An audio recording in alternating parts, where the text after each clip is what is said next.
পূজা মণ্ডপ দেখার জন্য সকলেরই কিন্তু একটা কৌতূহল থাকে, আর তাই পঞ্চমীর রাতে আমবাসা সংহতি সামাজিক সংস্থার পূজা মণ্ডপের দ্বার উন্মুক্ত হয় দর্শনার্থীদের জন্য।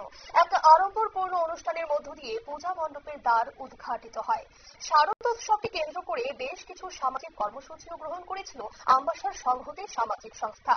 পঞ্চমীর সন্ধ্যায় পূজা মণ্ডপের দ্বার উদ্ঘাটন করেন আমবাসা পুর পরিষদের চেয়ারপারসন প্রতিমা মালাকার। উপস্থিত ছিলেন আমবাসা পুর পরিষদের ভাইস চেয়ারপারসন গোপাল সূত্রধর, কাউন্সিলর গৌতম দাস ও কাউন্সিলর তাপসী চক্রবর্তী সহ বিশিষ্টজনেরা কি জানালেন সংশ্লিষ্টরা শোনাবো। ওনাদেরকে উপহারও দেবেন এবং এই পূজাকে কেন্দ্র করে ওনারা বিগত দিনে সাফাই অভিযান, যেটা আমাদের সবচাইতে বেশি পুরবাসী দায়িত্ব এবং কর্মইটা ওনারা পালন করেছেন। ওনারা এর মাকে নাম এই দেশের মধ্যে এই বিশ্বে যে গ্লোবাল ওয়ার্মিং চলছে, এই বিশ্বায়ন চলছে এবং সুন্দর পরিবেশ রক্ষা করার জন্য ওনারা বৃক্ষরোপণ কর্মসূচিও করেছেন। আমি প্রথমেই আমার আপনারা শুনলেন তাদের বক্তব্য। এবছর তাদের পুজোর থিম হচ্ছে মোবাইল ফোন সম্পর্কে জনগণকে সচেতন করা।